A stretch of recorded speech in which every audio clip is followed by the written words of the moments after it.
আম্মা জান ঘুমাইতে গেছেন, হঠাৎ বেদনা শুরু, ঘুম নাই, সারাটা রাত কান্নায় চলে গেল। খানার প্লেট নিয়ে বসছেন, খেতে পারে নাই, ব্যথা শুরু হয়ে গেছে। সারা দিন আম্মা জান কান্না করে কাটাইলেন। ও আল্লাহর বান্দা, আম্মা জানের কণ্ঠ বাহিরের কেউ শুনে না কখনো, কিন্তু প্রসব বেদনা যখন শুরু হয়ে গেল, আম্মা জানের চিৎকারের আওয়াজ, আশেপাশের মানুষ, বাড়িওয়ালারা ঘুমাইতে পারে না। মহিলা ঘরের মধ্যে কখনো কণ্ঠের আওয়াজ শুনি নাই, কিন্তু এখন চিল্লায় কেন রাত্র 12টার ভোরে? খবর নিয়ে দেখে বাচ্চার প্রসব বেদনা শুরু হয়ে গেছে। আম্মা জানের মনটা এতই যে দুর্বল, মনে হয় যেন মরিয়াই যাবে, এত চিৎকারের আওয়াজ। আমার দাদি, আমার নানি পাশে বসে আম্মাকে বুঝাইছে, থামাইতে পারে না। আম্মা জান এক পর্যায়ে নিরুপায় নিজের মনে করিয়া স্বামীকে ডাকছে, আমার বাবারে ডাকছে।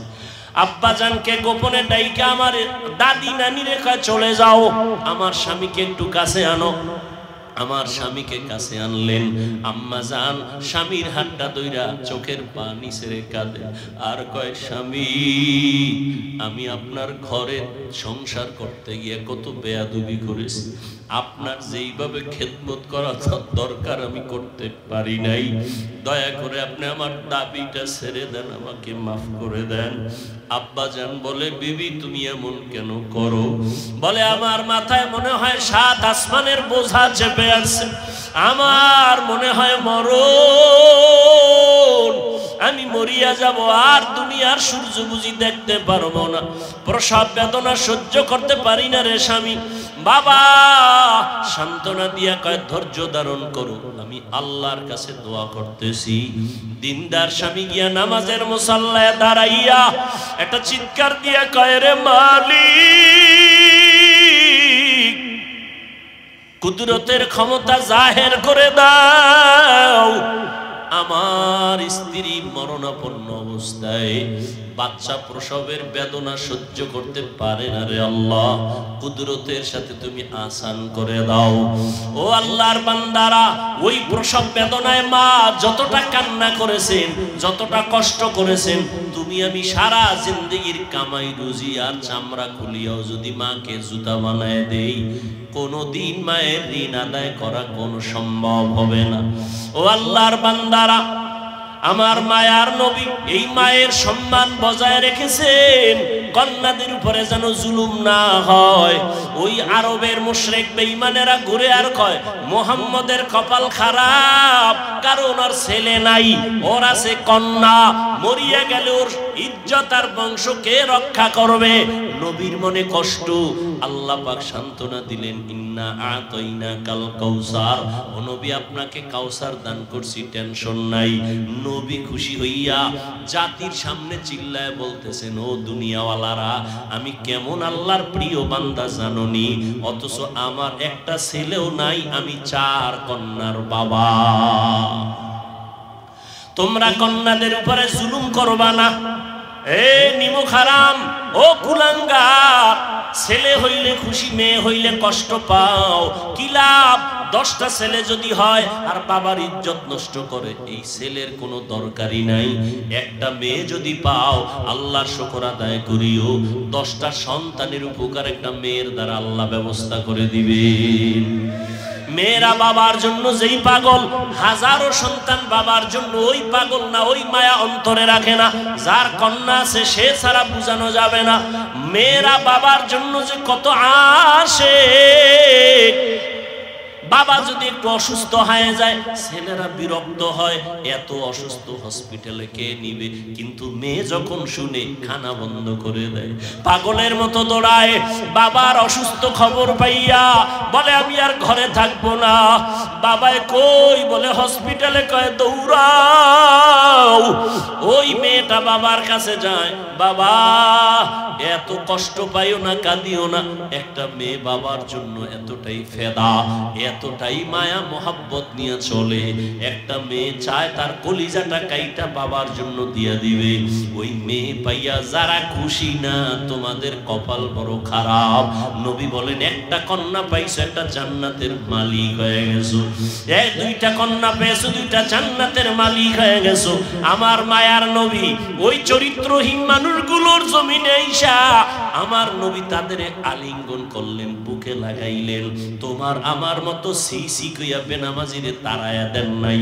আল্লাহর নবী ওরা গালি দেয়, নবী আরো কাছে যায়। ওরা লাথি দেওয়ার চেষ্টা করে, নবী আরো কাছে যায়। ওরা গালি দেয়, ওরা বদনাম করে, নবী প্রশংসা করে। ওরা জবান বন্ধ রাখে, বেজার হয়, নবী বারবার হাসি দেয়, আসো। নবী এমন ভাবে তাদের মোহাব্বতের বন্ধনে আবদ্ধ করলেন। মাত্র 13 বছরের ব্যবধানে মক্কার মানুষগুলো এত দামি হয়ে গেল। নবী একটা বেতের বাড়িও দেন নাই, একটা গালিও দেন নাই। নবী চোখ গরম করে কারো দিকে তাকান নাই। নবী গালি শুনছেন কিন্তু জবাব দেন নাই। মাত্র 13 বছরের ব্যবধানে এই মক্কার চরিত্রহীন মানুষগুলো এত দামি হয়ে গেল। আল্লাহ জিব্রাইল আমিনরে পাঠায় বলে, যাও লিস্টি দিয়া দিলাম, লিস্টির মধ্যে নাম আছে, নবীকে বলো ঘোষণা দিয়া দেয় এই লিস্টিতে যাদের নাম আছে সবাই বিনা হিসাবে জান্নাতি। রহমতের নবী অল্প টাইমের ভিতরে মক্কার মানুষগুলোকে জান্নাতি মানুষে পরিণত করে ফেললেন। সুন্দর আখলাক আর ব্যবহার। একদিকে নবী দাওয়াত দেন, অন্যদিকে নবী আল্লাহর কাছে সারা রাত দোয়া করেন, আল্লাহ ওই মানুষটা বুঝে না, হেদায়েতের দরজা খুলে দাও, ওই মানুষগুলোকে দ্বীনের পথে আনো। তায়েফের ময়দানে আমার নবীর আদর্শের দিকে তাকাও। তায়েফের ময়দানে ওই কাফের ওরা সবাই নবীজিরে দেখে ছোট ছোট বাচ্চাগুলোরে লেলিয়ে দিল, বলে পাথর মেরে মক্কার এই পাগলটারে তাড়ায়া দাও। মায়ার নবীরে যখন পাথর মারে বৃষ্টির মতো রক্তগুলো পড়ে পড়ে নবীজির জুতা মুবারক আটকায় গেছে। নবী চোখের পানি ছেড়ে কাঁদে। আল্লাহ সহ্য করতে পারলেন না। ও জিব্রাইল, আমার নবীরে গিয়া বলো এখনই তায়েফের জমিন উল্টায় সব ধ্বংস করে দেই। জিব্রাইল আইসা বলেন, ইয়া রাসূলুল্লাহ, আল্লাহ পাকের হুকুম, আপনি বললে তায়েফের জমিন উল্টায় দিব, সব মেরে ফেলবো। মায়ার নবী কাঁদেন আর বলেন, না না, এদেরে মারবা না, এরা চিনে না, এরা বুঝে না আমি মুহাম্মদকে। আমার মা নাই, বাবা নাই, আমি বড় ইয়তীম। দুনিয়াতে বাবা বলে ডাকতে পারি নাই। 6 বছরে মা হারায় ফেললাম, আমি বড় অসহায়। তবে এদের মারিও না, একদিন এদের দ্বারা দ্বীনের বড় উপকার হবে। আমার মায়ার নবীকে যতই ওরা গালি দিত, আমার নবী একটা গালিও দেন নাই, জবাবও দেন নাই। নবীর আদর্শ দিয়া মক্কার জমিনটাকে জান্নাতি মানুষ বানায় দিলেন সব। ও আল্লাহর বান্দারা, ওই রহমতের নবী কেমন আদর্শ কায়েম করে দিলেন। যুবকদের নবী বলে গেলেন, যুবকের আমি মুহাম্মদের উপকার করেছে, বুড়ারা আমি মুহাম্মদের বিরোধিতা করেছে। ও যুবক বাবা, কয়দিন আর দুনিয়াতে বাঁচবা? আমি কিন্তু এতক্ষণ চিল্লাইলাম, তোমার পায়ে ধরে ধরে বয়ান করলাম। কুত্তার মতো সারাটা দেশে ওলামায়ে কেরাম দৌড়ায় আর বয়ান করে, পাও ধরে। ও আল্লাহর বান্দারা, বিনিময়ে তোমরা একটা টাকাও দাও না, বরং গালি দাও, বিরোধিতা করো। এরপর আলেমরা কিন্তু এর গালির জবাবও দেয় না, বরং দেখলে হাসি মুখে সালাম দেয়, মুহাব্বতের সাথে বুকে লাগায়। এর একটাই মাত্র কারণ, নববী আদর্শে তারা চলতেছে, দুনিয়ার মানুষের দ্বীনের পথে ডাকতেছেন। ও যুবক বাবারা, আজকে আমি এই কথা বলি নাই তুমি আজকে আমার মতো পাগড়ি লাগাও, স্কুল কলেজে তালা লাগায় মাদ্রাসায় চলে আসো। না রে বাবা, তুমি স্কুলে থাকো, কলেজে থাকো, লেখাপড়া করো, চাকরি করো, ডাক্তারি পড়ো, ইঞ্জিনিয়ারিং পড়ো, ব্যবসা করো, রহমতের নবীর মোহাব্বত লাগায় সুন্নাতওয়ালা জিন্দেগির দিকে আগাও। মা বাবার দোয়া নাও, মা বাবার দোয়া ছাড়া এই চেয়ারে আমিও বসতে পারি নাই। ও টাকাওয়ালা, মা বাবার দোয়া ছাড়া, কান্না ছাড়া তুমি কিন্তু টাকার মালিক হতে পারো নাই, বাড়ি গাড়ির মালিক হতে পারো নাই। ওই মা বাবার জন্য কলিজা ভরে দোয়া করিও।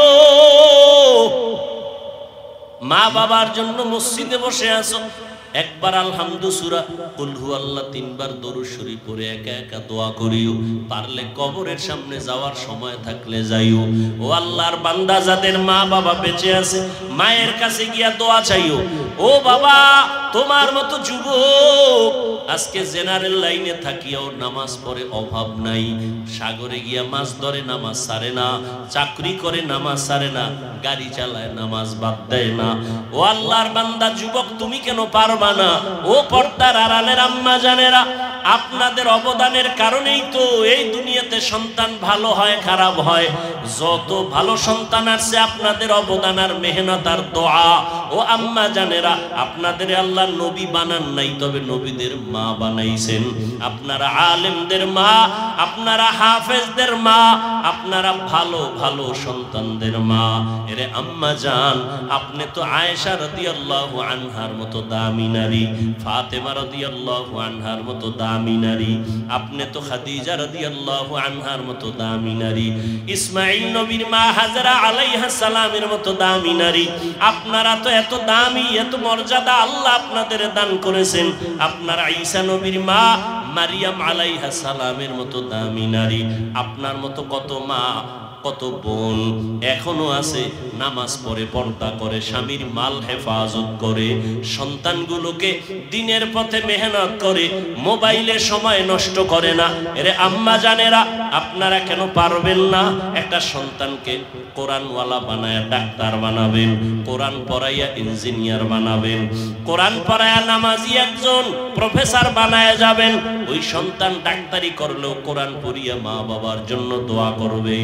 এমন একটা আদর্শ সন্তান দুনিয়াতে রেখে যাবেন। ও সন্তানেরা, মা বাবার দোয়া নাও, বেঁচে থাকলে মায়ের কাছে যাও। মাকে যদি বলো, মা এই যুবকেরা দেখলাম কত তওবা করলো, কান্না করলো, আমার তওবার নিয়তি আসে না, কান্নাও আসে না, কারণটা কি? মনে হয় আল্লাহ আমার গুনার কারণে বেজার হয়ে গেছে, দিলটা পাথর হয়ে গেল, চোখে পানি নাই। মা, তুমি মাথায় হাত দিয়ে একটু দোয়া করে দাও। তুমি যদি দোয়া করো, আল্লাহ পাক কবুল করে আমাকে হয়তো রাস্তা খুলে দিবেন। মা যদি দোয়া করে দেয়, কপাল খুলে যাবে। ও আল্লাহর বান্দারা, এখনো যদি অন্তর তৈরি থাকে তওবার জন্য, পিছনে তো কম নামাজ ছাড়ো নাই, কম বেপরদায় চলো নাই, গুনাহ তো কম করো নাই। এখন আল্লাহর কাছে মনে মনে বলো, হে দয়ার মালিক, তুমি তো রিজিকের মালিক, তুমি আমার হায়াতের মালিক, তুমি তো আমার ইজ্জত দেওয়ার মালিক। আজকে থেকে জীবনে যত গুনাহ করছি আর করব না, নামাজ ছাড়বো না, বেপরদায় চলবো না, দাড়ি কাটবো না, মুরব্বীদের কথা শুনবো, ওলামায়ে কেরামের পরামর্শ নিয়া নবীর তরিকায় চলবো। কোনোদিন মা বাবার সাথে বেয়াদবি করব না। খাঁটি অন্তরে যদি তওবা করো, আমার আল্লাহ দরজা খুলে তোমাকে কবুল করবেন, অন্তর তৈরি হবে। তবে এটাও সত্য কথা, আবু জাহালের মতো কিছু অন্তরওয়ালা দুনিয়াতে থাকবে, হাজারো বয়ানে দিল নরম হবে না, বয়ানের পরে বাইরে গিয়ে তারা বিরোধিতা করে গুনার পাল্লা ভারী করবে। আর ওমরের মেজাজওয়ালা যারা গুনার কথা স্মরণ করে চোখের পানি ছেড়ে তওবা করবে, ও আল্লাহ, জাহান্নামের আগুনের গরম সহ্য করতে পারবো না রে মালিক, সূর্যের গরম সহ্য করতে পারবো না। ও আল্লাহ, তুমি মাফ করে দাও, দুনিয়া থেকেই আমি তওবা করে নিলাম। যদি আল্লাহর বান্দা তওবা করার খাঁটি নিয়ত থাকে, অন্তরে কোনো মুনাফিকি না থাকে, তওবার নিয়ত থাকলে দুটো হাত আমার আল্লাহকে দেখায় দাও। আয় আল্লাহ, আমাদের তওবা কবুল করে নেন, হাতগুলো কবুল করে নেন। আয় আল্লাহ, তওবার উপরে মজবুত হইয়া উলামায়ে কেরামের পরামর্শ নিয়া নবীজির সুন্নাত অনুযায়ী চলার তৌফিক দান করে দাও। মা বাবার দোয়া নিয়ে চলার তৌফিক দান করো। আয় আল্লাহ, আমাদের সবাইকে দ্বীনের খাদেম হিসেবে কবুল করে নাও, আমিন। ওয়া নাশহাদু আন্না সাইয়্যিদানা ওয়া মাওলানা মুহাম্মাদান আবদুহু ওয়া রাসূলুহু أرسله بالحق بشيرا ونذيرا وداعيا إلى الله بإذنه وسراجا منيرا اللهم صل على محمد النبي الأمي وعلى آله وسلم تسليما وبعد فأعوذ بالله من الشيطان الرجيم بسم الله الرحمن الرحيم وما أرسلناك إلا رحمة للعالمين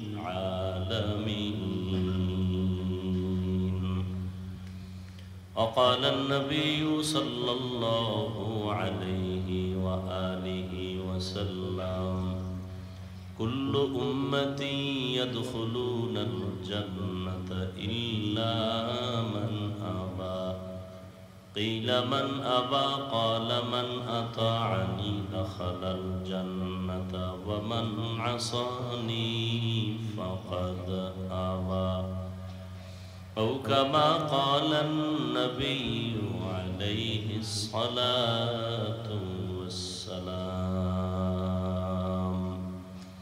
صدق الله مولانا العظيم وصدق رسوله النبي الأمي الكريم ونحن على ذلك من الشاهدين والشاكرين والذاكرين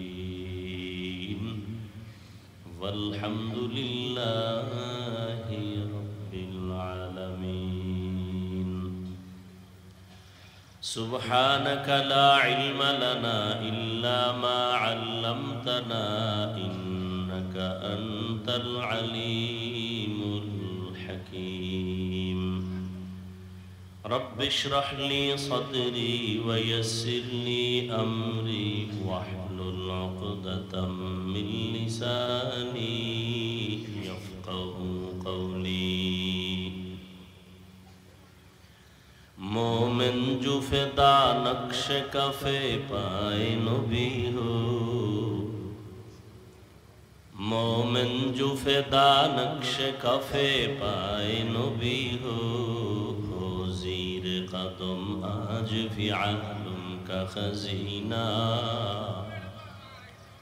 हो ज़ीर कदम आज भी आलम का खजीना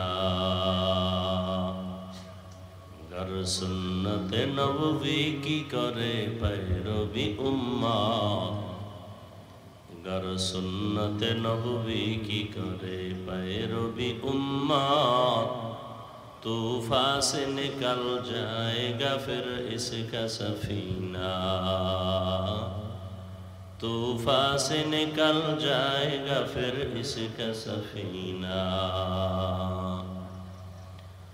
आशिक हो बिरादर शहंशाह दो आलम आशिक हो बिरादर शहंशाह दो आलम मिश्को से ज़ियादा मुबारक जिसका पसीना मिश्को से ज़ियादा मुबारक जिसका पसीना कर दिल में तड़प हो मेरे आका का ज़ियारत कर दिल में तड़प हो मेरे आका का ज़ियारत एक आन में आए नबी दिखला दे मदीना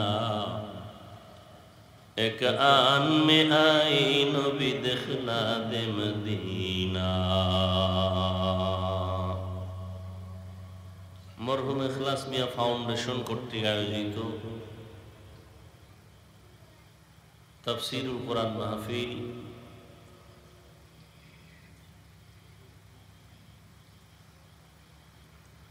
মহতি এ মাহফিলে উপস্থিত মুহতারাম সম্মানিত সভাপতি প্রধান অতিথি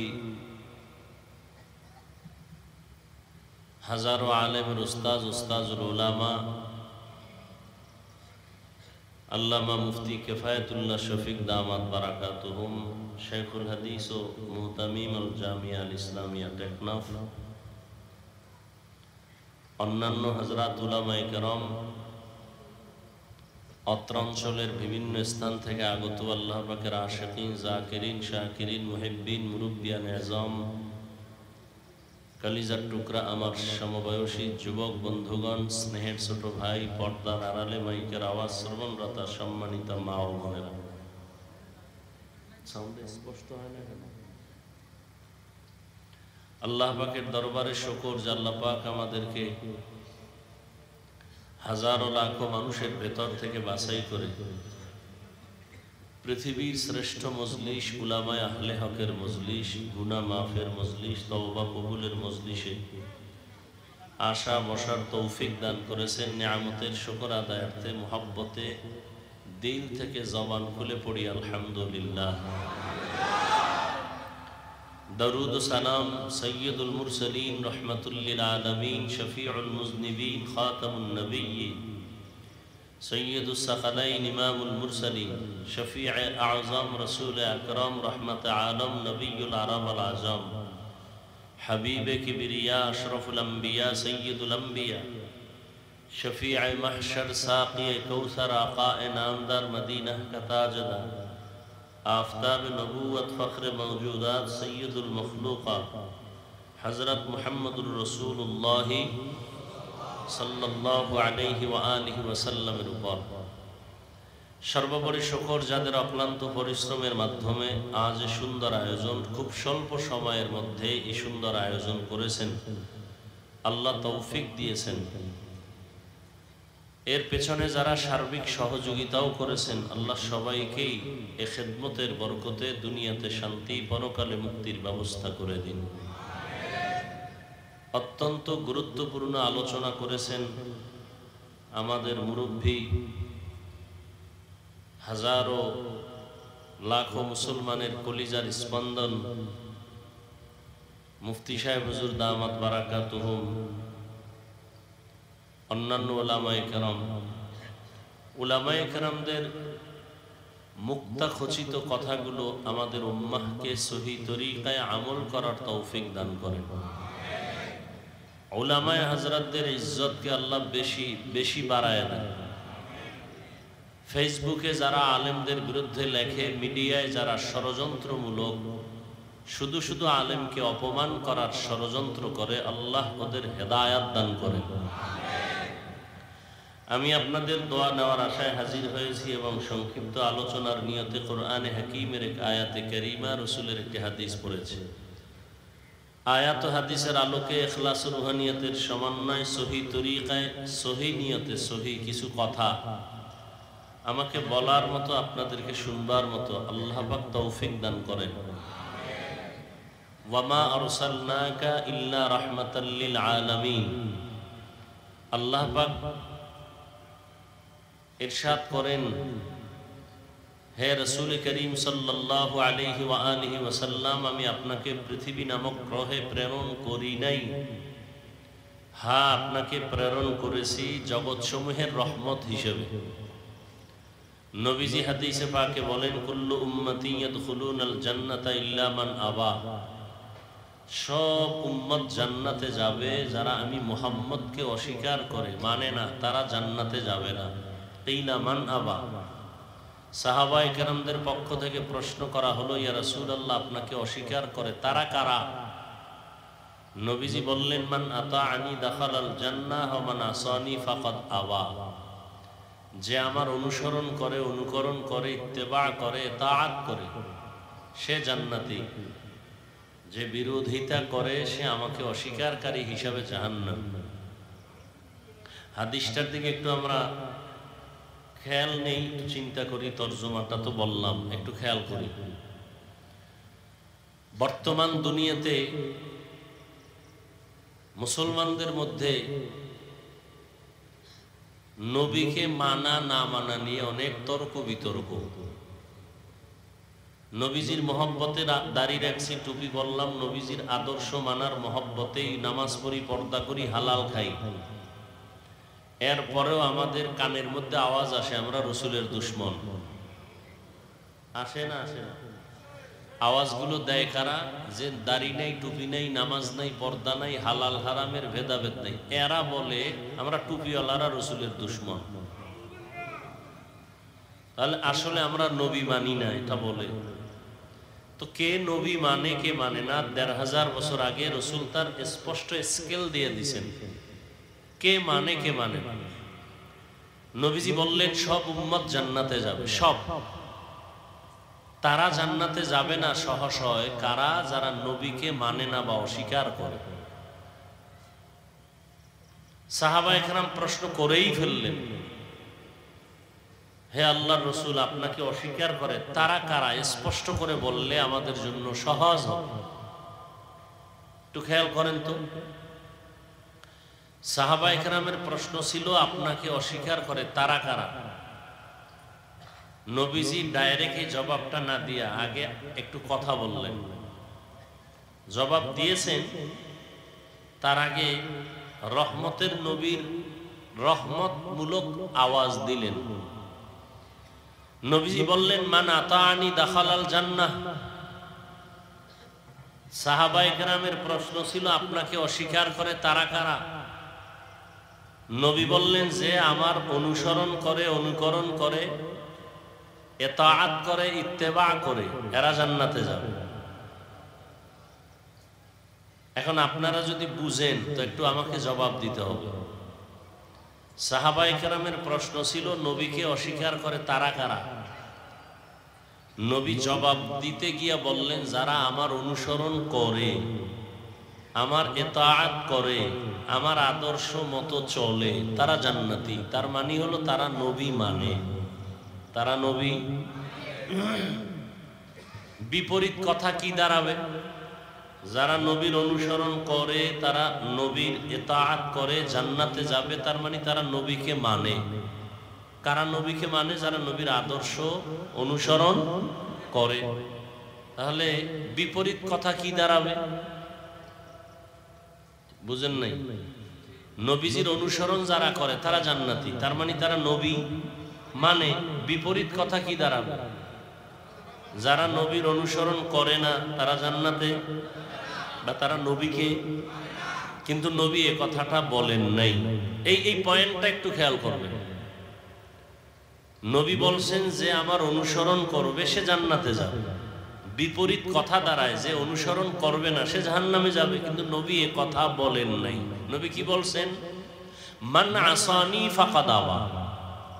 যে আমার বিরোধিতা করে সে আমাকে অস্বীকারকারী হিসাবে জাহান্নামে যাবে। এখান থেকে কি বুঝলেন? এখান থেকে আমরা বুঝলাম যে আসলে নবীর আদর্শ মতো যারা চলে না এরা দুই দল। এরা কয় দল? দুই দল। আমরা অনেকে নামাজ পড়ি, বেনামাজিকে সিহি করে তাড়ায় দেই, অথচ আল্লাহর রসুলের আদর্শ কি? আমরা বেআমলওয়ালা মানুষদের কাছে বসি না, যাই না, দাওয়াতের চিন্তাও করি না, ফিকির নাই, দোয়া নাই। রসুলের আদর্শ কি? একটু খেয়াল করেন। যারা নবীর আদর্শ মতো চলে না তারা কয় দল? জবাব দেন। দুই দল। এক দল আগ্রহী আর এক দল বিদ্রোহী। এই কথাটা ভিন্ন শব্দ আরো বলা যায় সহজে। এক দল রসুলের দরদি আর এক দল রসুলের বিরোধী। উদাহরণত বলি, আমি ডান দিক থেকে কোনো একটা যুবককে যদি প্রশ্ন করি, কথার কথা, এই যুবক, তুমি নবীর আদর্শের টুপি পরো না কেন, দাড়ি রাখো না কেন, বলো। যুবক বলে, হুজুর দাড়ি রাখা দরকার, রসুলের আদর্শ, পর্দা করা দরকার, টুপি পরা দরকার, চেষ্টা করি পারি না, একটু দোয়া করবেন। বলুন তো এই ছেলেটা কি আসলে বিরোধী না দরদি? বিদ্রোহী না আগ্রহী? আমি এদিক থেকে একটা যুবককে জিজ্ঞাসা করলাম, এই যুবক, তুমি রসুলের আদর্শে দাঁড়িয়ে রাখো না কেন, টুপি পরো না কেন? আমার কথাটা শেষ না হতেই সে বিদ্যুতের গতিতে জবাব দিল, না রাখলে অসুবিধা কি? এরকম আছে না নেই? শুধু এতটুকু না, যদি একটু শিক্ষা থাকে সে আরো অ্যাডভান্স বলে, দাড়ির মধ্যেই কি ইসলাম? টুপির মধ্যেই কি ইসলাম? কি বুঝলেন? দরদি না বিরোধী? আগ্রহী না বিদ্রোহী? রসুলের আদর্শের বেলায় বিদ্রোহীর আর এক নাম বেঈমান। বিদ্রোহীর আর এক নাম, যে দাড়ি রাখে না তাকে গালি দেওয়া যাবে না। বুঝতে হবে সে কি বিদ্রোহী না আগ্রহী, আগে বুঝতে হবে। একটা লোক নামাজ পড়ে না তাকে গালি দেওয়া যাবে না, কিন্তু যে নামাজ পছন্দ করে না তাকে ছাড় দেওয়া যাবে না। ব্যবধান আছে না নেই? একজনের দাড়ি রাখে না তাকে গালি দেওয়া, আর একজন দাড়িটাকে পছন্দ করে না তাকে ছাড় দেওয়া। সুযোগ পেলেই জুতার বাড়ি। আগ্রহী মুমিন, বিদ্রোহী বেঈমান।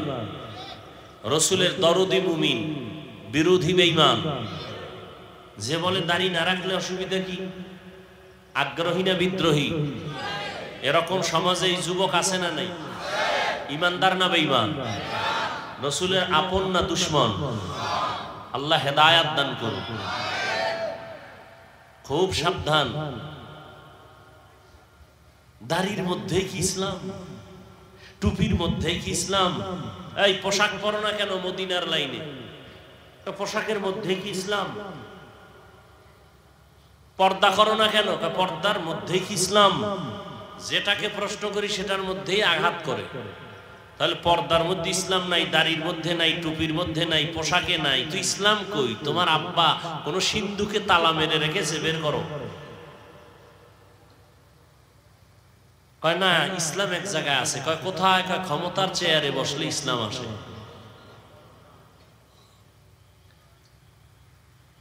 আসলে আমরা আরবি প্রবাদ শিখেছি, কুল্লু ইনাই ইয়াতারাশাহু বিমা ফি।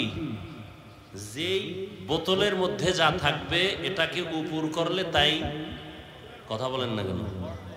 এই বোতলে আছে পানি, আমি মুখ খুললে কি পড়বে? যদি কেরোসিন রাখি তাই পড়বে। কথা ঠিক না? চেষ্টা করি বাতিলের বিরুদ্ধে একটু কন্ট্রোলে কথা বলবো, কিন্তু না, সম্ভব না। আর আমরা মুখস্থ করে উঠি না যে আজকে এই বয়ান করুন।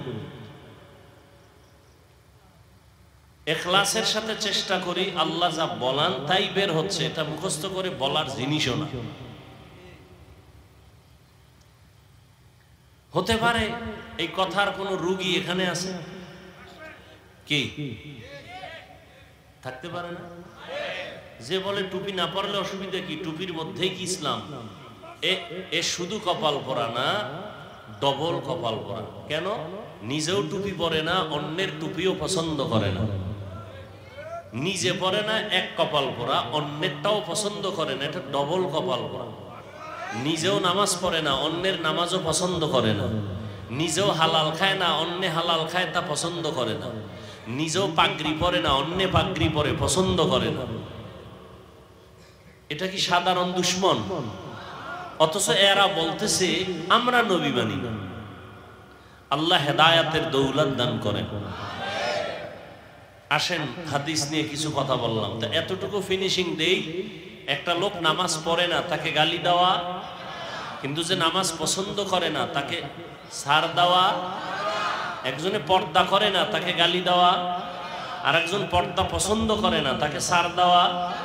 একজনে দাড়ি রাখে না তাকে গালি দেওয়া, আর একজন দাড়ি পছন্দ করে না তাকে ছাড় দেওয়া যাবে না। আল্লাহ কুদরতের দ্বারা হেদায়াতের দৌলত আমাদের সিনায় দান করে, বাতিলের মোকাবেলায় আমাদের আহলে হকদের বিজয় দান করে। এবার আয়াত নিয়ে কথা বলি। আপনাদের সকলের জানা পরিচিত একটি আয়াত, ওয়ামা আরসালনাকা ইল্লা রাহমাতাল লিল আলামিন।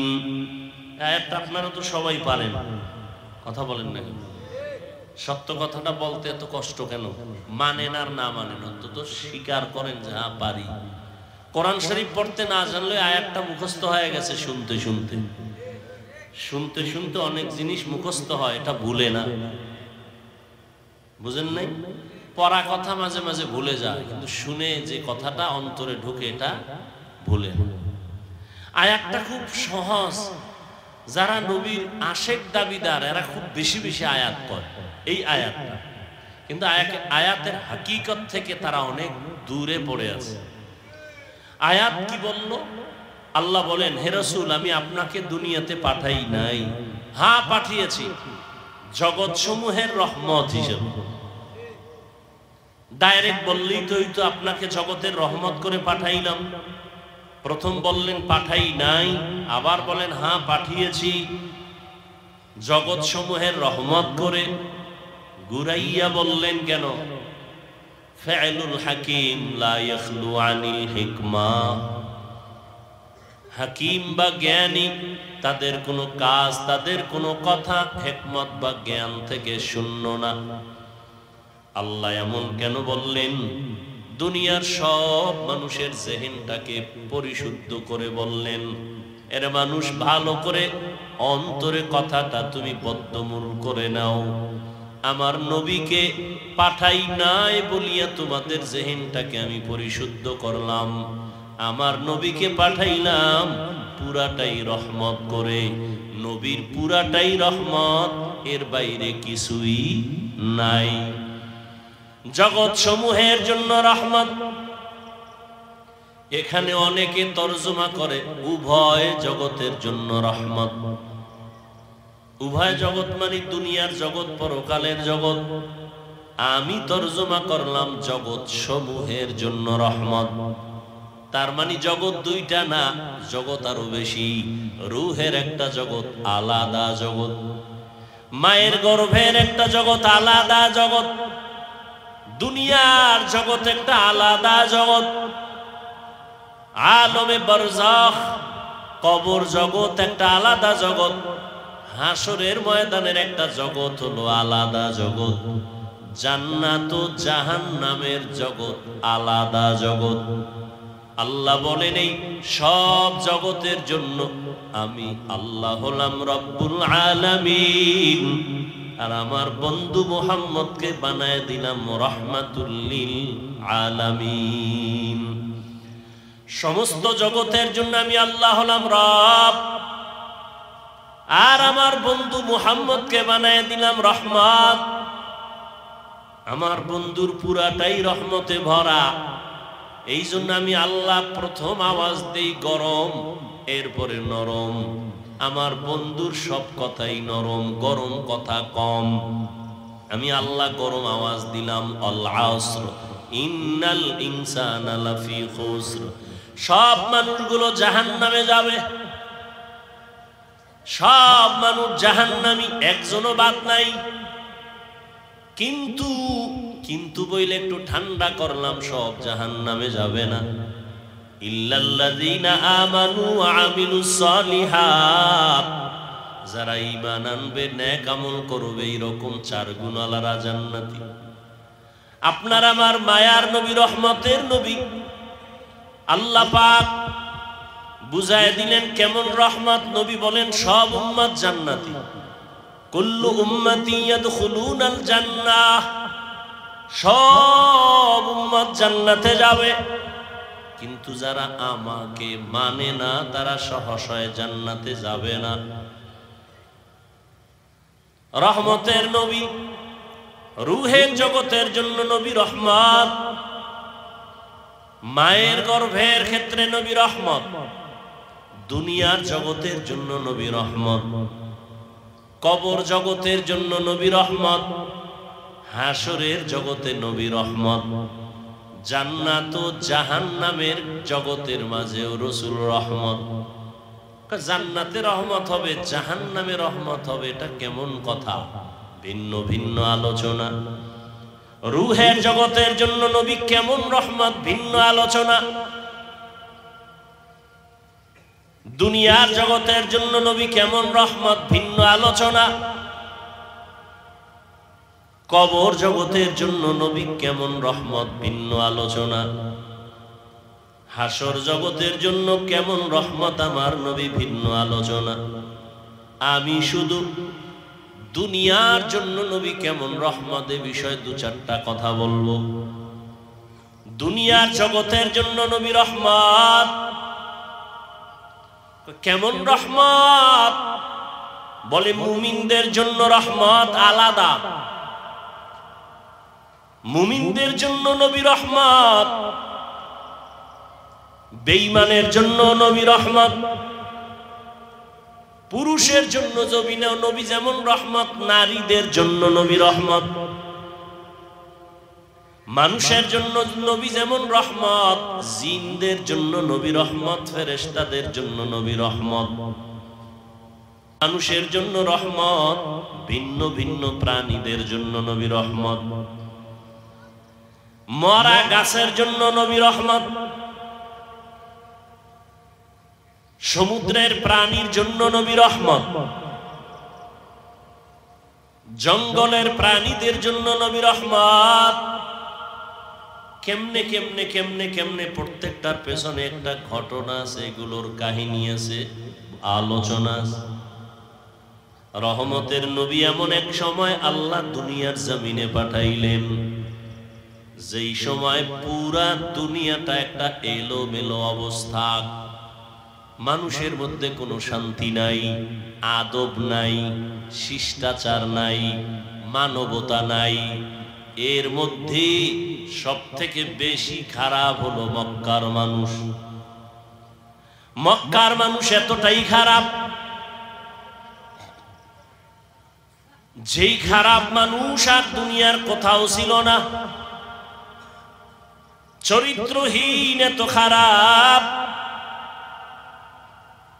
আল্লাহর ঘর বাইতুল্লাহ নারী আর পুরুষেরা উলঙ্গ হয়ে তাওয়াফ করে। মক্কার মানুষ এতটাই খারাপ, নারীদের তারা সমাজে পছন্দ করে না, কন্যাদের পছন্দ করে না। বাবা হইয়া তার আপন মেয়েকে জ্যান্ত পাথর চাপা দিয়া মেরে ফেলে। এতটাই খারাপ। টেকনাফের জমিনে মদের আড্ডা চলে, কোথাও ইয়াবার আড্ডা চলে। আমাদের মুফতি সাহেব হুজুর আলেমদের নিয়ে বসলেন, কেমনে যাত্রা গান চলবে, ফিরানো যায়, কেমনে নারীদের নিয়ে গান বাজনা উলঙ্গ নাটক চলবে, বন্ধ করা যায়। আমরা হুজুরেরা সব একত্রিত হয়ে সম্ভব না। আদা মুসলমানের একটু ডাক দাও। পুরাতন আদা মুসলমান কোন এলাকার? কয় ওই এলাকার যারা আদা মুসলমান, নামাজ পড়ে আবার মিশা কথাও কয়, নামাজ পড়ে আবার সুদও খায়, এমন নামাজি আছে না নাই? এদের ডাক দাও। 2-4-5 জন গণ্যমান্য আদা নামাজিরে ডাকলো। ডাকার পরে কয়, ভাই তোমগে এলাকার ভিতরে মদের আড্ডা চলে, কি করা যায়? কয় হুজুর আপনি যাইয়েন না, আমরা গিয়ে দেখি কি অবস্থা। মোটামুটি আমরা একটা ধারণা নিয়ে আসি। ফাইনাল আপনার পরিবেশ যদি থাকে আমরা আপনাকে নিব, এর আগে নেওয়া যাবে না। হুজুর যদি ডাইরেক্ট এসে যায়, নারীদের আড্ডায়, নারীদের নাচ গানের প্যান্ডেলে মানুষ বলবে এত বড় হুজুর কেমনে আসলো, লজ্জা কি নাই? ঠিক নি? কেমনে আসলো এই বেহায়া নারীদের আড্ডাখানায়? কিন্তু আমার আল্লাহ পাকের নিজাম, সারা দুনিয়ার মানুষগুলো মুরব্বি হারা, মানবতা নাই, ব্যবহার ভালো নাই, চরিত্র ভালো নাই। মক্কার মানুষ আরো খারাপ।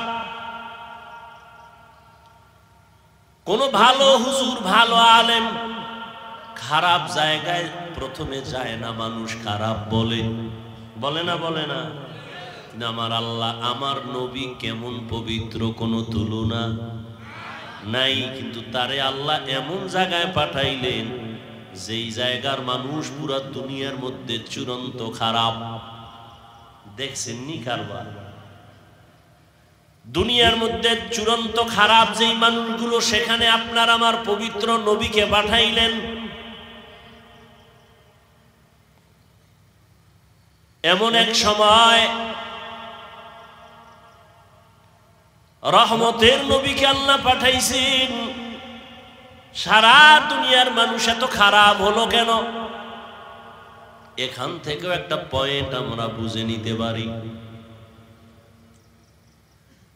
সারা দুনিয়ার মানুষ সব খারাপ কেমনে? আর বাইতুল্লাহ যেই ঘর, দামি ঘর, দেখলেই কলিজা ঠান্ডা, দেখলেই সওয়াব, এই জায়গার মানুষ অন্য মানুষের তুলনায় একটু কম খারাপ থাকবে, এরা আরো বেশি খারাপ। কারণ কি? এর একমাত্র কারণ হলো এদের কাছে কোনো মুরব্বী নাই। উম্মতের মুরব্বী নবী ঈসা নবী নাই। আমগো নবী আসবেন, মাঝখানে অনেক সময় চলে গেল, মুরব্বী নাই। আবার যারা মুরব্বীর চেয়ারে ছিলেন, ক্রমান্বয়ে তারা দুনিয়ার লোভে পড়ে হক আর বাতিলটাকে খলত মলত করে ফেললো, ওলট পলট করে ফেললো। দুনিয়ার লোক তাদেরকে হকের রাস্তা থেকে পিছনে নিয়ে গেল। এই জন্য যারা মুরব্বী মানবে না, তাদের মরার আগেই পদস্খলন হবে। আল্লাহ মানুষ বানাইছেন, মানুষ বানায় মানুষ যেন তার সম্মান ঠিক রাখিয়া চলতে পারে, সেজন্য দুইটা ব্যবস্থাও দিয়েছেন। প্রথম ব্যবস্থার নাম মুরব্বী মেনে চলো। দ্বিতীয় ব্যবস্থার নাম আল্লাহর দেওয়া কিতাব অনুসরণ করো। বর্তমান দুনিয়াতে মানামানির ক্ষেত্রে তিনটা দল আছে সারা দুনিয়ায়। এক দল বলে আমরা মুরব্বী মানি না, আমরা কিতাব মানি, কোনো ব্যক্তি মানি না।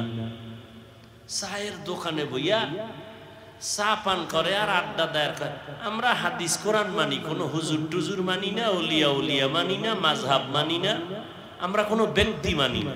যারা শুধু কিতাব মানি বলে, ব্যক্তি মানে না, আল্লাহর কসম তারা ভণ্ড। আর এক দল আছে আমরা মুরব্বী মানি, কোনো কিতাব মানি না। কিতাব মানবো কি? আব্বাও পড়তে পারে না, আমরাও পড়তে পারি না, কোরআনের আরবি কি পড়তে জানি না, হাদিসের আরবি বুঝি না, পড়তেও পারি না। আমগো পীর সাহেব যা কয় তাই মানবো। কয় পীর যদি জাহান্নামের দিকে নেয় কি করবি? কয় যাবো। তাহলে যারা কিতাব মানে, শুধু ব্যক্তি মানে না, ভণ্ড। আবার যারা ব্যক্তির গোলামি করে, কোনো কিতাব মানে না, কোরআন সুন্নাহর আলোকে চলে না, তারাও ভণ্ড। আর যারা বলে আমরা ব্যক্তিও মানি, কোরআন হাদিসও মানি, তারা হক। কারণ ব্যক্তি ছাড়া কোরআন হাদিস বোঝা যাবে না। তবে ব্যক্তিকে আল্লাহকে আমি সিলেকশন করে দিলাম, পরীক্ষা দিবি ছাত্র, পরীক্ষায় পাশ করার জন্য তোকে গাইড দেওয়া লাগবে, তাও আমি দিয়ে দিলাম। আল্লাহ বলেন গাইডের নাম কোরআন। গাইড বুঝো না, বুঝাইয়া দেওয়ার জন্য কোচিং মাস্টার লাগবে, কোচিং প্রাইভেট মাস্টার। এরা তোরে গাইড ধরে ধরে বুঝাবে, পরীক্ষার প্রশ্নগুলো দাগায় দিবে। আল্লাহ বলেন আমি গাইড দিলাম কোরআন, আর এই গাইডকে তোর কাছে বুঝাইয়া দেওয়ার জন্য আমি কোচিং মাস্টার বানাইলাম, রাহমাতুল লিল আলামিন। যদি তুই নিজে নিজে গাইড পড়ো, আগাইতে পারবি না, কোনো না কোনো এক জায়গায় আটকায়া যাবি, ফেল। 10 সাবজেক্টের মধ্যে বান্দা তুমি সবটায় যদি 100 করে পাও, একটায় যদি তুমি 20 পাও, তুমি পুরাটাই ফেল। 10টা সাবজেক্টের ভিতরে প্রত্যেকটায় যদি তোমার 100 নাম্বার দরকার নাই, 50 দরকার নাই, 33 করে যদি তুমি সবগুলোতে সমানভাবে পাও, তুমি পাস। কিন্তু 9টা সাবজেক্টে তুমি 100 নাম্বার পাইছো, একটায় পাইছো মাত্র 28 বা 25, তুমি পুরা সাবজেক্ট ওয়ারি ফেল। ঠিক না? জিহাদের ময়দানে নাম্বার উঠাইছো 100, তাসকিয়ার লাইনে তোমার নাম্বার 20, তুমি ফেল। তাসকিয়ায়ে নফসের লাইনে তোমার নাম্বার 100, জিহাদের ময়দানে তোমার নাম্বার 20, তুমি ফেল। আমার রাসূলের প্রত্যেকটা কাজের ক্ষেত্রে তোমার অন্তর দিয়া দাও, জান মাল কোরবান করে 100 নাম্বার উঠাও, তুমি পাস। রহমতের নবী বিদায় বেলা চলে গেলেন। এই উম্মত কিয়ামত পর্যন্ত আর একটা সেকেন্ডের জন্য নবীকে পাবে কি? টেকনাফে নবী আইবেননি? মাঝে মাঝে আসবেন। আবু বকর, ওমর, ওসমান, আলী কোন সাহাবায়ে কেরাম আসবেন রাদিয়াল্লাহু আনহুম আজমাইন, আসবেন। আবু হানিফা, ইমাম বুখারী, ইমাম মুসলিম, ইমাম তিরমিজি আসবেন। বড় পীর আব্দুল কাদের জিলানী আসবেন। আমগো কাম কি? আমরা তো জান্নাতে যাব না ইনশাআল্লাহ।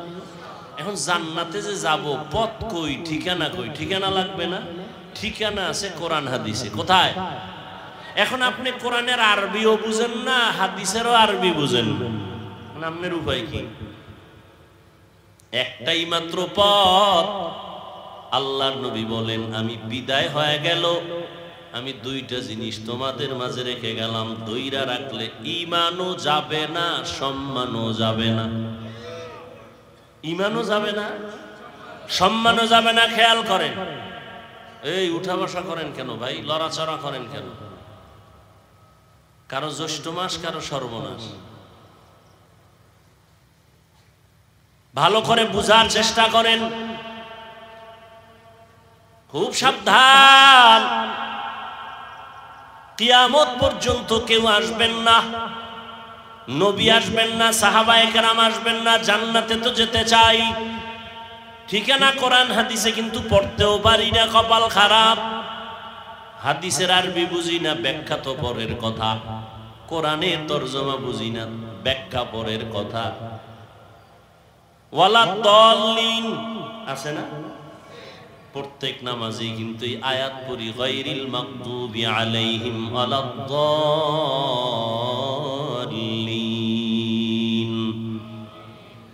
দাল্লিন মানে দল্লিন, দল্লান মানে পথভ্রষ্ট, গোমরাহ।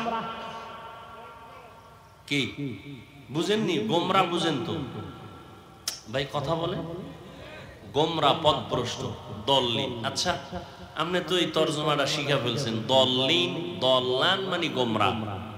এখন এই তরজমা সব জায়গায় যদি করেন, দেখেন তো, ওয়াদ-দুহা ওয়াল-লাইলি ইযা সাজা মা ওয়াদ্দা'আকা রাব্বুকা ওয়া মা ক্বালা ওয়ালাল আখিরাতু খায়রুল লাকা মিনাল উলা ওয়ালা সাওফা ইউতিকা রাব্বুকা ফাতারদা আলাম ইয়াজিদিকা ইয়াতীমান ফাআওয়া। এরপরের আয়াতটা যারা পারেন পড়েন, ওয়া ওয়াজাদাকা দাল্লান ফাহাদা। আল্লাহ নবীর শানে আয়াতগুলো বলছেন। দল্লান পইরে আসছেন, দল্লিন মানে গোমরাহ। নবীরে বলবেন, আল্লাহ বলছেন, নবী আপনি গোমরাহ, আপনি পথভ্রষ্ট, আমি আপনাকে হেদায়েত দিছি। রসুলের শানে এই কথা বলে বেয়াদবি না? কথা বলেন না কেন? কারণ আপনি তো বাংলা তরজমা শিখছেন, কারণ আপনি তো বলবেন নবীও গোমরাহ।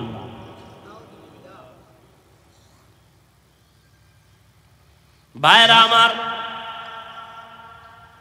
আলমিরা, আলমিরা সিন্দুক আছে না, তালা মেরে রাখছে, যার কাছে চাবি আছে। গতকালও চট্টগ্রামে বলেছিলাম, এই সিন্দুকের চাবি যার হাতে, সেই জানে একমাত্র সিন্দুকের ভিতরে কি আছে। তোমার কাছে চাবি নেই, কিন্তু সিন্দুকের সৌন্দর্য দেখে তুমি বলতে পারবা না এর ভিতরে স্বর্ণ, এর ভিতরে রাসেল ভাইপারও থাকতে পারে। যার কাছে চাবি আছে সে জানে সিন্দুকের ভিতরে ভালো না খারাপ। আল্লাহর কসম করে বলি, ভালো করে বুঝো হে মুমিন, আল্লাহর কোরআন এটা একটা মহা পৃথিবীর একটা শ্রেষ্ঠ সিন্ধুক। এর চাবি আছে একমাত্র নবী ওলামায়ে কেরামের হাতে দিয়ে গেছেন, আর কারো হাতে দেন নাই। ওলামায়ে কেরামিরে জানবেন কোরআনের মধ্যে কি আছে কি নাই, হাদিসে কি আছে কি নাই। তুমি বাংলা তরজমা পড়ে উপরের কিছু দেখবা, ভেতরের খবর নেওয়ার ক্ষমতা নাই। ইলমেরা ইজাজো করদন বেহিসাব, খলকেরা দাদন জওয়াবে বাসওয়াব, হক নাদারত দোস্তে খলকা জারেরা, ইস্তে ই খসলত একে দিনদারেরা। ইঞ্জিনিয়ারের কাম হইল বিল্ডিং এর ডিজাইন করবো নাকি, না হেও বালু সিমেন্ট মিলায় ইট গাঁথবে, গাঁথতে গেলে আঁকা বাঁকা হয়ে যায়, এখন ইঞ্জিনিয়ারিং চলবে না। ডাক্তারের কাজ হলো রোগীর চিকিৎসা করবে, ডাক্তারের কাজ না তোমাকে হুইল চেয়ারে করে এরপরে বেডের মধ্যে নিয়ে যাবে। আল্লাহ প্রত্যেকের একটা দায়িত্ব দিছেন, ওলামায়ে কেরামের দায়িত্ব উম্মতের হেদায়েতের পথে ডাকবেন। ওয়াজআলনা মিনহুম আইম্মাতান ইয়াহদুনা বিআমরিনা। ওলামায়ে কেরামের কাজ হলো বড় কাজ, মূল কাজ, মানুষের হেদায়েতের পথে ডাকবেন। ইয়াহদুনা বিআমরিনা, ইয়াদউনা বিআমরিনা বলেন না, ইয়াহদুনা বিআমরিনা। ওলামায়ে কেরাম তার মূল কাজ মানুষকে আল্লাহর সাথে সম্পর্ক জড়ায় দিবেন, এটা আলেমের কাজ। এই কাজ ডাক্তার পারে না, এই কাজ ইঞ্জিনিয়ার পারে না, এই কাজ কোনো ব্যবসায়ী পারবে না, এই কাজ কোনো প্রফেসর পারবে না, এই কাজ কোনো ডাক্তার পারবে না। ডাক্তার যদি আমি আলেমের কাজটা নিতে যাই, আমি ইঞ্জিনিয়ারিং পড়ি নাই, আমি যদি একটা কাগজ কলম নিয়ে ডিজাইন করা শুরু করি, আউলা জাউলা হয়ে যাবে, সুন্দর হবে না। ওরে ডাক্তার যদি ইঞ্জিনিয়ারিং এর কাজটা না, ইঞ্জিনিয়ার যদি ডাক্তারের রোগী দেখার চেষ্টা করে, সব ওলট পালট হবে, অসুন্দর হবে, কোনোটার সীমানায় পৌঁছা যাবে না। আমি আলেমের কাজটা ডাক্তার যদি অভিজ্ঞতা না নিয়ে করা শুরু করে, উম্মতের ক্ষতি ছাড়া কোনো লাভ হবে না। কিন্তু কপাল খারাপ, ব্যবসা আমি আলেম না করলেও অন্যরা করতে পারবে না, পারবে না। চাকরি পারবে না, আমার কাজটা হেদায়েতের যে কাজ আল্লাহ দিছেন, এটা কি অন্য কেউ পারবে? এজন্য পাকিস্তানের মুফতি রশিদ আহমদ লুধিয়ানভি রহমাতুল্লাহ আলাইহি আহসানুল ফতোয়ায় লিখেছেন, আলেমের মূল কাজ মানুষকে হেদায়েতের পথে ঢাকা, এগুলো বাদ দিয়া ভিন্ন কাজ করা জায়েজ নাই, হারাম। এখন আমাকে স্লোগানে একটা কি ঢুকছে, আলেমরা পিছিয়ে থাকবে কেন? একটা মন্ত্র কে ঢুকাই দিছে ভিতরে, আলেমরা পিছিয়ে থাকবে কেন? আমি কই আলেম পিছিয়ে রইল কই? জানাজার ময়দানে আলেম সবার আগে, বিবাহের মজলিসে আলেমের সম্মান নিচে না উপরে, তো পিছিয়ে কই? বয়ানের প্যান্ডেলে আলেমের মর্যাদা কম না বেশি? এমপি সাহেব দেখলে কয় হুজুর দোয়া কইরেন, মন্ত্রী মহোদয় কয় হুজুর মোনাজাতটা আপনিই দেন। কেন মন্ত্রী আপনি পারেন না? আব্বাও দেন, আমিও বুঝি না, আপনিই দেন। তাহলে আলেম পিছনে? তোমাকে এই মন্ত্র কে শিখিয়েছে? আলেমরা পিছিয়ে থাকবে কেন? তার মানে ইমামতি বাদ দাও। কয় টাকা বাবা? কয় কি করবো? কয় ব্যবসা করো, চাকরি করো, ইমামতি বাদ দাও। তো আলেমরা ইমামতি বাদ দিলে গরু আইয়া ইমাম হবে? মিডিয়ার যুগ তো, কথা বলতো কঠিন, কোন দিক দিয়ে কোন দিকে নিয়ে যায় আল্লাহ ভালো জানে। ছিদ্রান্বেষণকারীরা তো ওত পেতে আছে। আল্লাহ আমাকেও হেদায়েত দান করেন, আপনাদেরকেও হেদায়েত দান করেন। ভাইরা আমার, আল্লাহ কয় এই একজনের লাখ লাখ টাকা কামাই করে হারাম পথে, ও যা পায় তার থেকে 1000 গুণ বরকত। তুই ইমাম রে আমি 5000 টাকায় দিই, তোর কাছে পছন্দ লাগে না? একজনে 20 লাখ টাকা কামাই করে, 50 লাখ কামাই করিয়া না খাওয়ায় শান্তি, না বউ দিয়া শান্তি, সন্তান দিয়া শান্তি, সম্মান নাই, কিচ্ছু নাই, কেউ চিনে না, কেউ জানে না। আল্লাহর কসম, যত কঠিন থেকে কঠিন মুসিবতে আপনি পড়ে যান, আপনি সাথে সাথে আমার মাওলাকে স্মরণ করেন, লা ইলাহা ইল্লাল্লাহ, লা ইলাহা ইল্লাল্লাহ, লা ইলাহা ইল্লাল্লাহ, লা ইলাহা ইল্লাল্লাহ। অর্থ কি? ও আল্লাহ, আপনি ছাড়া আর কোনো আমার ইলাহ নাই, কোনো রাজ্জাক নাই, কোনো মাহবুদ নাই, কোনো মাশুক নাই, কোনো মাহবুব নাই। আপনি আমার একমাত্র মালিক। ইজ্জত দেওয়ার মালিক আপনি ছাড়া আমার কেউ নাই। সম্মান দেওয়ার মালিক আল্লাহ, আপনি ছাড়া কেউ নাই। রিজিক দেওয়ার মালিক আপনি ছাড়া আমার কেউ নাই। ও আল্লাহ, আমার সম্মান আপনি হেফাজত করেন, ইজ্জতের হেফাজত করেন, রিজিকের ব্যবস্থা করেন। ও আল্লাহ, মুসিবত থেকে হেফাজত করেন।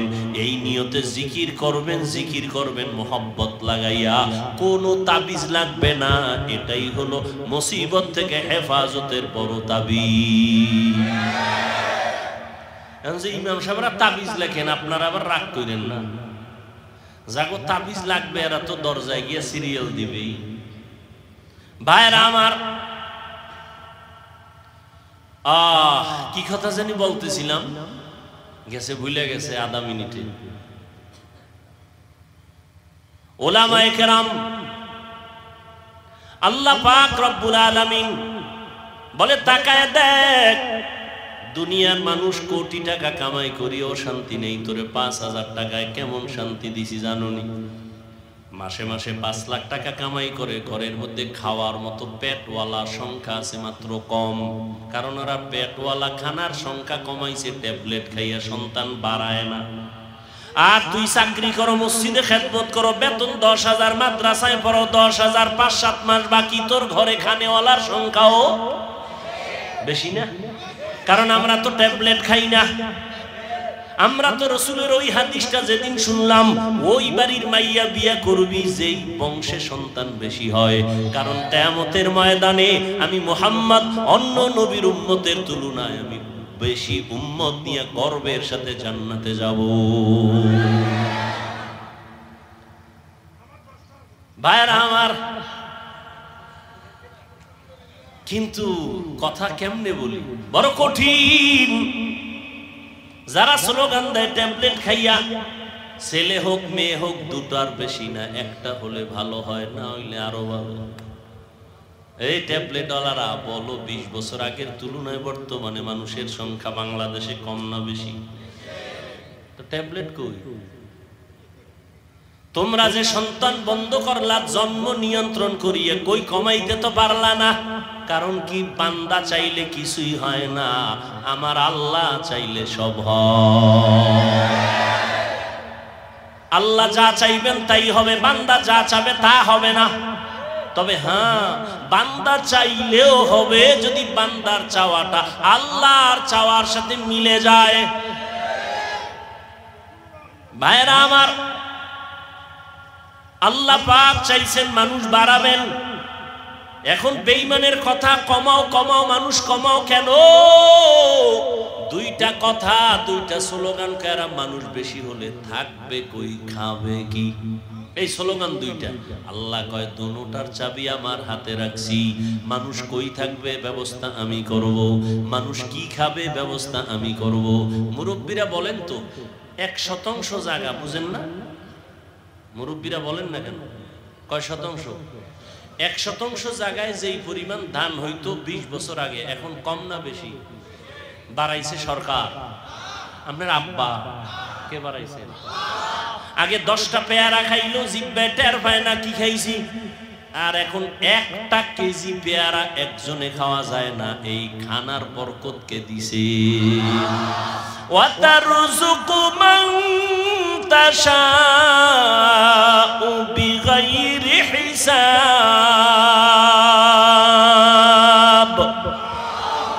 করতাওয়াক্কুল মিগুনি হর সুবহ শাম, মিরাসানাত রিজকি তু আজলা মাকাম। জুজবা হকতি জে মখাজ ইনসুজা, ফজলে উআ মস্তে দর জুমলা জাহা। রিজিক আগের তুলনায় বরকত বাড়ছে না? এখন কিন্তু খাওয়ার মানুষ নাই, খানা আছে অনেক, খাওয়ার মতো মানুষ নাই। 10 জনের খানা একজনে খাইতে পারত, এই মানুষও ছিল না। এখন নাই, এখন নাই, কিন্তু কিলাখিলিটা আছে। খাইতে চায় বেশি, পারবে আধা কেজি, কিন্তু 1 কেজি নিয়ে টানাটানি। ডাক্তার বলছে মিষ্টি খাওয়া হারাম, হয়ে গেছে সবে বরাতে মিষ্টি আনতে মসজিদে তবারক। 1 পটলা নিয়ে 1 হাতে পকেটে নিয়ে আর 1 হাত বাড়াইছে আর 1 পটলা নেওয়ার জন্য। আছে না নেই? একজনের পিছন দিয়ে তাকায় দেখে আমি একটাই পাই না, ও একটা পাই আর একটা লই টানে কেন, ও পিছনেরটা লইটা টান দিছে। টান যখন দিছে 2 জনের ভিতরে লাগছে ঝগড়া কিলেবিলি। শেষ পর্যন্ত একজনও আর খাইতে পারল না, খালি হাতে বাড়ি। খাইতে পারে না কিন্তু খাওয়ার আগ্রহ নিয়া জুলুম পর্যন্ত মানুষ করে, গরিবের উপরে জুলুম করে। আল্লাহ বলেন দেখ রিজিকের চাবি আমার হাতে রাখলাম, এই চাবিটা দুনিয়ার কারো কাছে দেয় নাই আল্লাহ।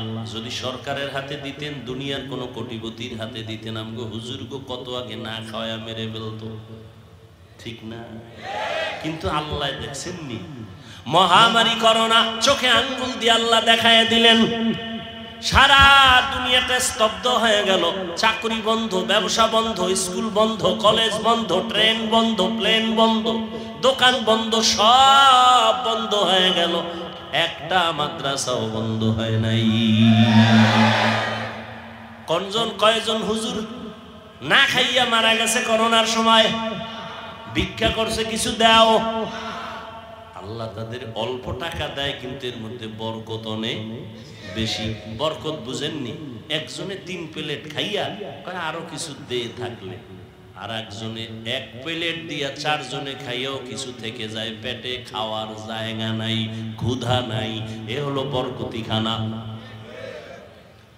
আল্লাহ রিজিকে বরকত দেয়। কেউ খাওয়ার পরে কয় বাথরুমের দরজা তাড়াতাড়ি খোল, আমার পেটের অবস্থা বড় খারাপ, নিম্ন চাপ শুরু হয়ে যাচ্ছে। আর একজনে খায় দিব্যি আরামে ঘুমায়, কোনো টেনশন নাই, কোনো রোগ নাই, ডাক্তার নাই। আল্লাহ বলেন ওরে বান্দা তাকায় দেখ, ইহুদি খ্রিস্টান সমস্ত দুনিয়ার বিধর্মীরা চায় ইসলামের আলো বন্ধ হয়ে যায়। আমার আল্লাহ বলেন আমি আলোটা কেমনে জ্বালাইছি দেখছুনি? করোনায় সব বন্ধ, কোরআনের আলো বন্ধ নাই, কোন হুজুর না খায় মরে নাই। কেমন কুলাঙ্গার সন্তান, বাবায় করোনায় আক্রান্ত, ছেলেরা ট্রিপল মাস্ক লাগায়া বাবার কাছেও যায় না করোনা। এলাকার গরিবের টাকা দিয়ে কয় লাশটা বাইরে ফেলে রাস্তায়, টাকা পায় গরিবেরা বাবার লাশটা রাস্তায় ফেলে আসলো। সন্তানরা দরজা জানালা আটকায় দিল, জানালা খুলি একবারও তাকায় নাই বাবার লাশটা কি কুত্তায় খাইলো নাকি জানাজা হলো, আর দেখেই নেই। কি হইল? ওই করোনার সময় শত শত লাশ। ইতিহাস ভুলে যাইও না রে যুবক, ওই করোনার সময় শত শত লাশ। আমার দেশের কিছু পুলিশ ভাইরা আর অধিকাংশ টুপিওয়ালা ওলামায়ে কেরামরা এই করোনার লাশগুলো নিজের কাঁধে নিলেন, গোসল করাইলেন, কাফন পরাইলেন, দাফন পরাইলেন। একজন হুজুরেও করোনায় মরে না। আল্লাহ চোখে দেখায় দিলেন আঙ্গুল দিয়ে। আর বড় যারা দেখবে না কি আর করা, যে দেখবে না সে আমি হাফিজুর রহমানেরটা দেখবে তো পরের কথা, মক্কা মদিনার ইমামেরটা দেখবে দূরের কথা। স্বয়ং রাসূল যদি বয়ান করে এরপরও কপালে কালেমা আসবে না। এরকম 2-1টা বেঈমানের নাম আপনারা জানেন না, যে রাসূলের বয়ান শুনিয়াও কালেমা পড়ে না। এরকম বেঈমানের নাম জানেননি? কে কে? আবু জাহাল নামের বেঈমান হাতের মুষ্টির মধ্যে পাথর নিয়ে কয় ভাতিজা বলতে পারো হাতের মুষ্টির মধ্যে কি আছে? বলতে পারলে কি হইব? আমি এখন তোমারে নবী মানবো, কালেমা পড়বো। নবী বলেন আমি হাতের মুষ্টিতে কি আছে জানি না। কেন জানো না? আমি গায়েবের মালিক না, তবে হাতের মুষ্টিতে যা আছো, নবী ইশারা করলেন ও মুষ্টির ভিতরে যা আছো একটু আওয়াজ দাও। সাথে সাথে আবু জাহালের হাতের পাথরগুলো কালেমা পড়া শুরু করলো। আবু জাহিল্লা পাথরগুলো মাটির মধ্যে ফালায় কয় মুহাম্মদ বড় জাদুকর। নবীজির বয়ান শুনিয়াও কপাল পরা কালেমা পড়ে না। আর আমার মাওলা যদি কপাল খুলে দেন, নবীকে জবাই করতে আসিয়াও কালেমার মালা গলায় লাগা। কে কে?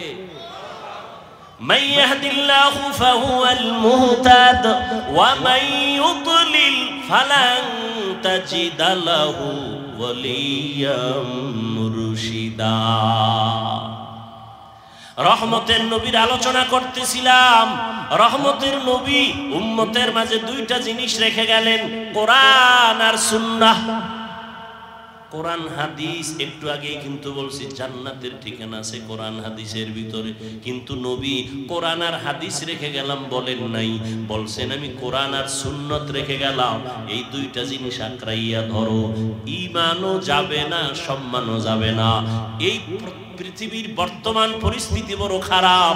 মুমিনের জন্য ফিলিস্তিনের মুসলমানের করুণ হালাত, ওদিকে আসামের মুসলমান, চেচনিয়া বসনিয়ার মুসলমান, সারা দুনিয়ার বার্মার মুসলমান সহ কি এক করুণ অবস্থার মধ্যে। আল্লাহর শুকর যার কাছে আল্লাহর কোরআন আর সুন্নত যতটুকু আছে তার সম্মান ততটুকুই আছে,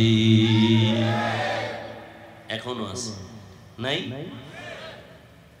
পারে না কোরআনওয়ালাদের মেরে ফেলবে, কিন্তু না, আল্লাহ যদি বাঁচায় রাখেন, হেফাজত করেন, কেউ তার ক্ষতি করতে পারে নাই, পারবেও না। পিছনে পিছনে ধৈরা ফেলাম, অমুক হুজুরের সাইজ করে দেব। আল্লাহর কুদরত যদি ইখলাস নিয়ে চলে, পৃথিবীর নিকৃষ্ট সন্ত্রাসীও যদি আইসা দাঁড়ায়, আলেমের পিছনে যাই বলুক, সামনে এসে শুধু চেহারাটার দিকে নজর দিলে মোমের মতো বেঈমান দুর্বল হয়। কুদরত কার? এরে আল্লাহর বান্দারা, রহমতের নবী বলেন ইলমের চাবি আমি উলামায়ে কেরামের হাতে দিয়া গেলাম। উলামায়ে কেরামদের থেকে তোমরা জান্নাতের ঠিকানা নাও, তাদের থেকে নিয়ে তোমরা জান্নাতের পথে চলো, সুন্নাত অনুযায়ী চলো। রহমতের নবী এমন একটা টাইমে মদিনা মক্কা নগরীতে আসলেন, যেই মানুষগুলো চরিত্রহীন, খারাপ, নারীদের পছন্দ করে না, বিধবারে পছন্দ করে না, কন্যাদের পছন্দ করে না, বাবা কন্যা হলেই মনটা বেজার, লজ্জায় মাথা উঁচু করে না। কেন? কন্যা হইছে, মানুষ খারাপ বলবে। বর্তমান ১৫০০ বছর পরেও কিছু কুলাঙ্গারের বাচ্চা এই জমিনে আছে, কন্যা হলে বউয়ের সাথে ঝগড়া করে, ছেলে হলো না কেন, মেয়ে হলো কেন? আছে না নাই? ছেলে মেয়ে কি স্ত্রী দেয়? যদি তাই মনে করো তো দোষ তো স্বামীর। স্ত্রী তো তোমার জিনিসটাকে বহন করে, কষ্ট করে, না খানা না ঘুম, কষ্ট করে তোমার জিনিসটাকে আমানতের সাথে রক্ষা করে, তাকে পুরস্কার দেওয়া উচিত। কথা ঠিক না? জীবনের মূল কষ্ট মায়ের প্রসব বেদনা, সাত আসমান সাত জমিন তখন মায়েরই মাথায়। জীবনের মূল কষ্ট মায়ের প্রসব বেদনা, সাত আসমান সাত জমিন তখন মায়েরই মাথায়। আমার সুন্দর মুখ দেখে মার, আমার সুন্দর মুখ দেখে মায়ের ব্যথা যায় দেয় হাসাইয়া। ও আমার প্রাণের মা, মা গো মা, কোথায় গেলে মোরে ছাড়িয়া? জনম দুঃখী ইয়াতিম আমি, চায় না কেহ ফিরিয়া। আমি যখন ছিলাম আমার মায়েরই উদরে, চলাফেরা করলেন যে মায় কত কষ্ট করে। আমি যখন ছিলাম আমার মায়েরই উদরে, চলাফেরা করলেন যে মায় কত কষ্ট করে। এমন মাকে কেমনে আজি, এমন মাকে কেমনে আজি যাব আমি ভুলিয়া। ও আমার প্রাণের মা, মা গো মা, কোথায় গেলে মোরে ছাড়িয়া।